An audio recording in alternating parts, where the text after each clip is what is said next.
Imagine um super fundo criado pelos melhores e mais brilhantes. Elon Musk, Jeff Bezos, Stephen Schwarzman, a máquina definitiva com o objetivo de gerar o máximo de dinheiro possível. Foi assim que o mega fundo começou há 20 anos. 4 letras que fascinam os inovadores das finanças até hoje. L, T, C, M. Naquela época, operadores de alto nível de Wall Street eram vistos como Elon Musk é hoje. E essas mesmas pessoas, veteranos das finanças, professores PhD e 2 ganhadores do Prêmio Nobel, fundaram um fundo hedge de negociação de títulos chamado Long Term Capital Management. Ele cresce rapidamente para mais de 100 bilhões em ativos em apenas 3 anos, alcançando retornos anuais superiores a 40%. Todo mundo em Wall Street quer uma fatia dos lucros deles, mas a Long Term Capital Management tem um segredo obscuro que inicia sua queda. Em menos de um ano, a Long Term Capital Management perde 4,4 bilhões de dólares americanos dos seus 4,7 bilhões de dólares americanos em capital. Mas isso não é tudo, ela quase derruba todo o sistema. Em 1998, a Long Term Capital Management quase expõe grandes bancos dos Estados Unidos da América a mais de $1 trilhão em risco de inadimplência. Bear Stearns, John Pierpont Morgan, Lehman Brothers, Merrill Lynch, Morgan Stanley e Goldman Sachs. Os principais bancos estão todos envolvidos e foram manipulados por alguns gênios da Long Term Capital Management, o fundo hedge que quase derrubou o sistema global. Considere isso uma lição sobre dinheiro e poder.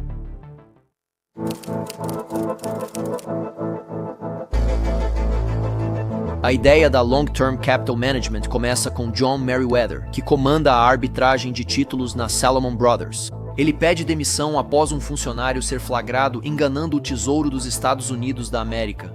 Em 1974, John Meriwether entra na Salomon Brothers e cria um grupo de arbitragem de títulos, o local ideal para jovens ambiciosos.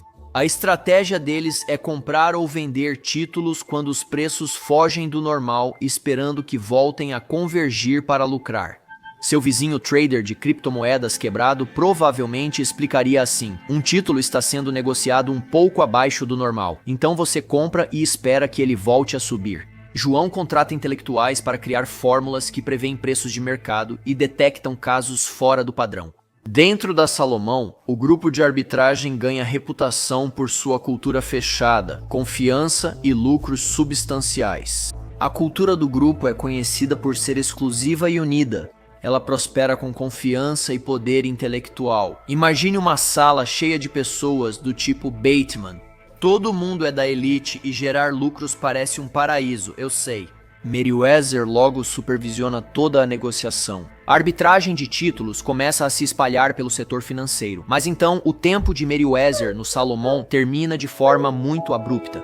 Em 1991, Paul Moser, operador dos Salomon Brothers, enviou lances falsos ao Departamento do Tesouro. Isso resulta em fiscalização e penalidades, pois Meriwether, chefe do grupo de negociação de títulos, é responsabilizado pela falta de supervisão. No final, ele se demite. Ele acabou? Obviamente não. O desastre ainda está esperando para acontecer.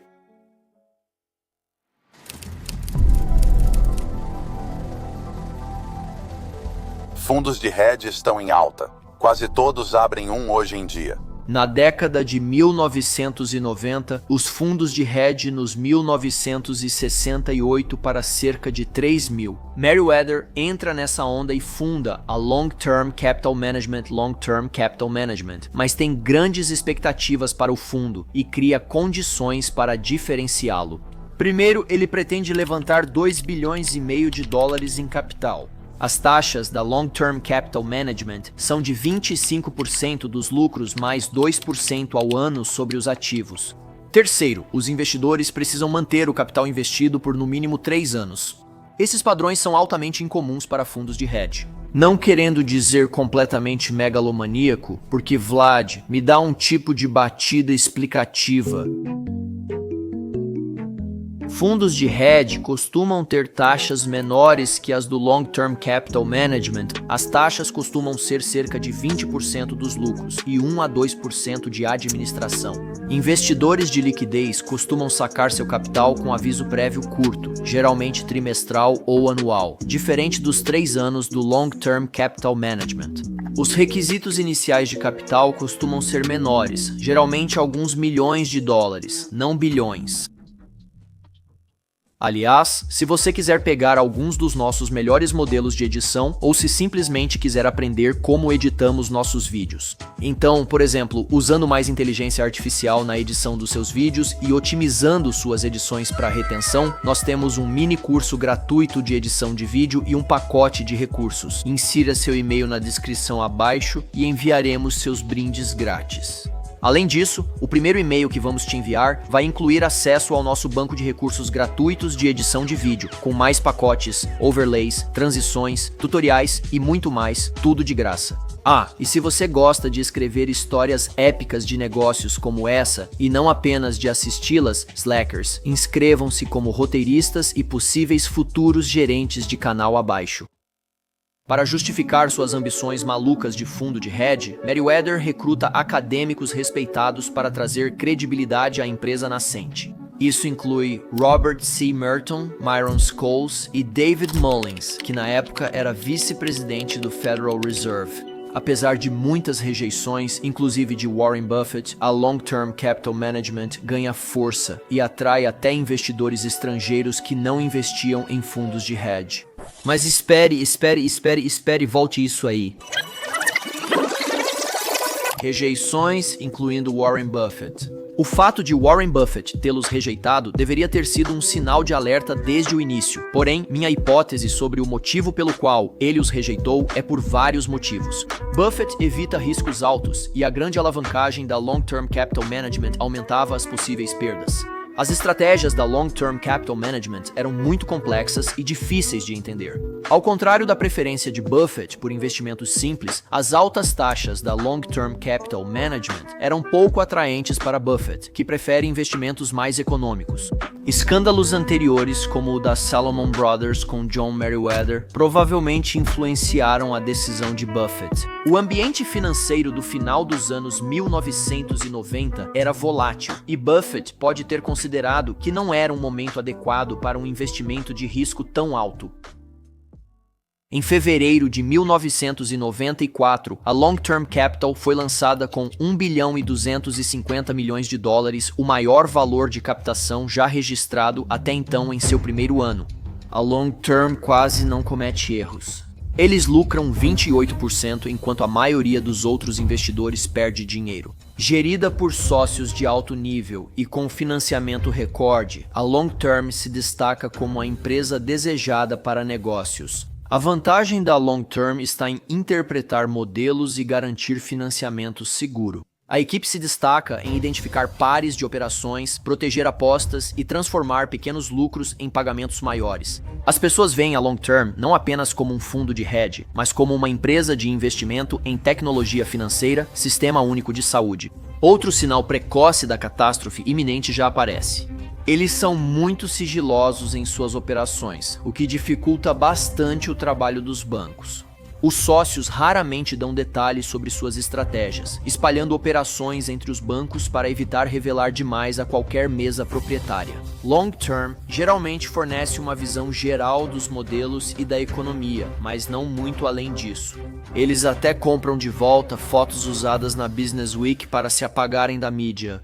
Mas em finanças, o que importa é, adivinha, exatamente, dinheiro entrando. E o dinheiro continua entrando, então ninguém precisa saber exatamente o que eles estão fazendo. Tudo o que importa para as pessoas é que os lucros continuem entrando como prometido.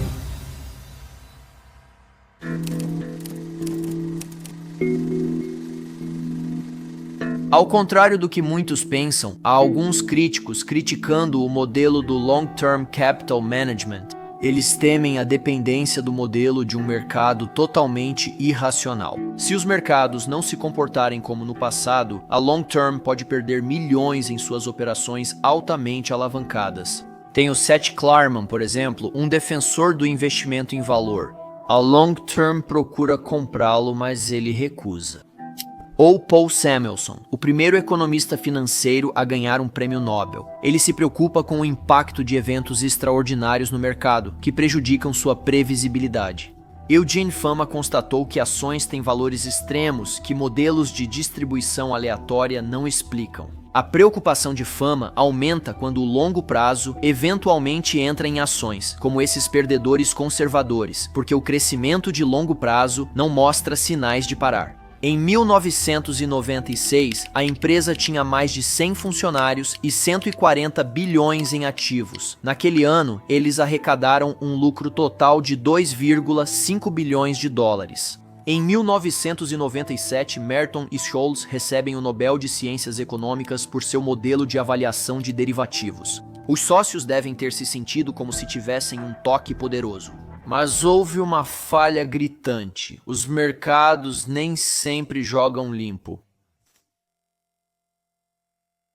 Logo, todos percebem a estratégia de arbitragem de títulos da Long Term sempre que ela inicia uma negociação. Outros entram, reduzem o spread e limitam oportunidades de lucro. Em setores normais, concorrentes permitem inovar e melhorar produtos, mas no financeiro isso muitas vezes não é viável. Então, o que você faz expande. A equipe passa a explorar a arbitragem de ações e fusões. Victor Hagani, um dos sócios, passa a buscar operações com pares de ações de empresas relacionadas, identificando aquelas cujos preços costumam se mover juntos. Quando uma ação se desvia do movimento esperado, ele compra a subvalorizada e vende a supervalorizada, antecipando que elas vão se realinhar em algum momento. Larry Hillenbrand, outro sócio, aposta em fusões para criar e fechar spreads em ações. Ele compra ações da empresa alvo e vende a descoberto ações da empresa adquirente, esperando que o negócio seja concluído e os preços das ações converjam, permitindo que ele lucre com o spread.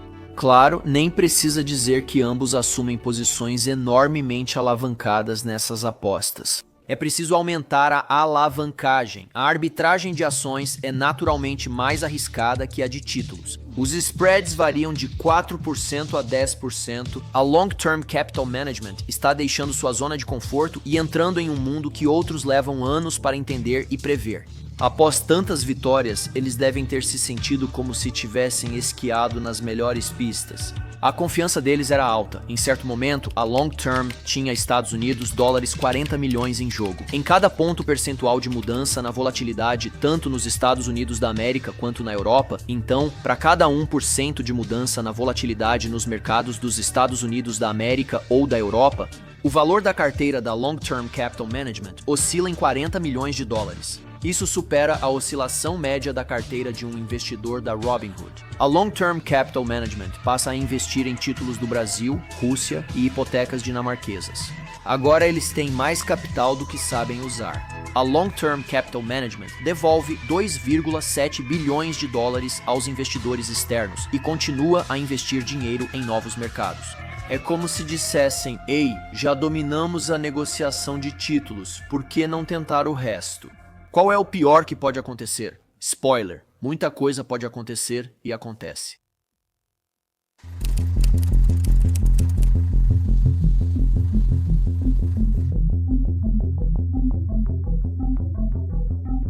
Em 1997, inadimplências financeiras na Tailândia desencadeiam um colapso no mercado asiático, se espalhando como dominós para a Indonésia, Filipinas, Malásia e Coreia do Sul. Primeiro, a crise financeira asiática começa com a desvalorização do baht tailandês. De repente, você só consegue uma fração das massagens que costumava conseguir com o seu baht. O governo tailandês, sobrecarregado por grande dívida externa, é obrigado a abandonar a taxa de câmbio fixa com o dólar americano. Isso causa grande desvalorização do baht, levando investidores estrangeiros ao pânico e fuga de capitais. Bancos e empresas incapazes de pagar empréstimos estrangeiros entram em inadimplência em massa, e a crise rapidamente se espalha para outros países asiáticos, desencadeando um colapso econômico regional. O Fundo Monetário Internacional tenta amenizar a situação, mas enfrenta obstáculos. A Rússia logo faz o mesmo, ampliando o caos. Em pouco tempo, há pânico global. O sentimento dos investidores muda muito. Os bancos, de forma covarde, deixam investimentos arriscados e buscam segurança, enquanto investidores vão para títulos do Tesouro, aumentando spreads e a volatilidade do mercado dos Estados Unidos da América. A Long Term está perdendo dinheiro em todas as apostas que faz, mas isso é só o começo. A Long Term Capital Management se preocupa quando o Salomon Brothers, peça-chave em suas posições e prestes a sofrer na crise, começa a liquidar ativos após retornos medianos. Após a queda do Salomon, outras empresas também deixam as operações de arbitragem. A Long Term teve sua maior perda até então, de 14, no primeiro semestre de 1998. Apesar desses contratempos, não há alarme imediato. Meriwether acredita que a empresa acabará tendo um mês sem lucro. Todos estão perdendo dinheiro hoje, mas a Long Term ainda tem 128 bilhões de dólares em ativos, então a crise parece controlável, certo? Bem, é isso que todo mundo pensa, até perceberem que é como dizer, não se preocupe, estamos apenas perdendo um pouco de sangue enquanto estamos em um tanque de tubarões.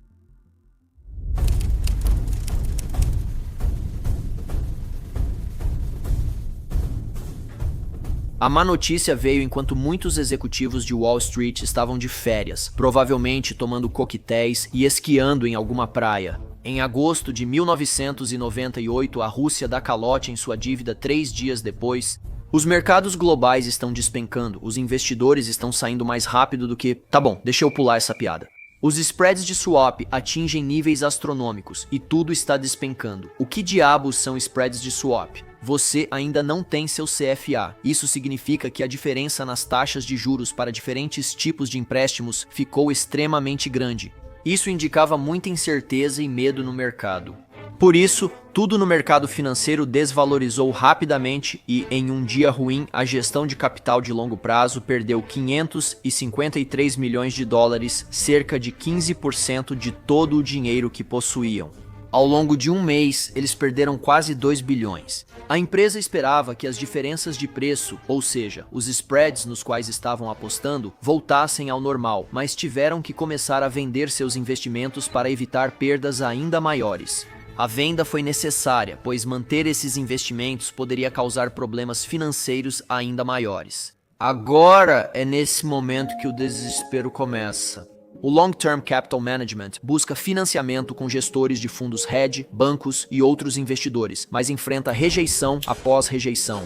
Eles estão reduzidos a 500 milhões de dólares em ativos, lutando para liquidar as operações. Os bancos se preparam para a possibilidade de inadimplência do Long Term Capital Management.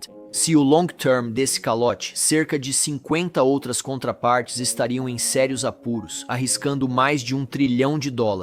Para alguns, a situação é ruim. O UBS apostou que o Long Term Capital Management teria sucesso. Eles fizeram isso comprando algo chamado warrant, que é como um tipo de acordo especial. Isso pode gerar muito dinheiro se a empresa se sair bem. Bem, isso também significa que eles enfrentam grandes perdas quando a aposta deles acaba dando errado. Agora, todo mundo já conhece as operações de longo prazo. Seus segredos foram revelados, assim como seus problemas. O longo prazo ainda está sofrendo grandes perdas, perdendo quase 3 bilhões em swaps e operações de volatilidade só em 1998. O mercado para de seguir os modelos deles e eles ficam sem opções e então acontece. Bear Stearns para de liquidar operações de longo prazo. Ele atua como intermediário, garantindo que tudo funcione quando o Long Term Capital Management compra ou vende. Quando o Bear Stearns para de liquidar operações do Long Term Capital Management, significa que se recusa a ajudar o Long Term Capital Management a concluir suas transações. Isso é um grande problema para o Long Term Capital Management, porque, sem a ajuda do Bear Stearns, o Long Term Capital Management não consegue realizar suas operações corretamente, o que aumenta ainda mais seus problemas financeiros. E não há ajuda à vista.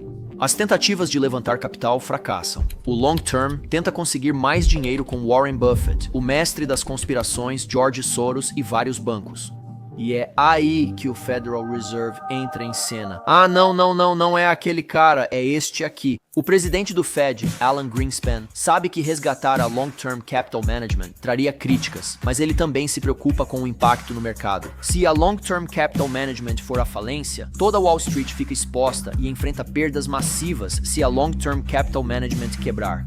O Federal Reserve e grandes bancos criam um pacote de resgate de 3 bilhões e 65 milhões de dólares. Ninguém se importa muito em salvar a long-term em si, porque, lição da vida, no final, todo mundo só quer proteger seus próprios ativos. Todo o processo é super bagunçado, com muitas negociações. O Bear Stearns se recusa a participar. 11 bancos investem 300 milhões de dólares cada, Neyman 100 milhões e 2 bancos franceses 125 milhões cada, somando 3,65 bilhões. Apesar do acordo, as exigências dos bancos e parceiros de longo prazo ainda ameaçam o resultado. Os sócios, mesmo com a empresa à beira da falência, ainda resistem em admitir a derrota. Finalmente, o acordo é assinado, os sócios abrem mão do controle e o Long-Term Capital Management começa a se estabilizar.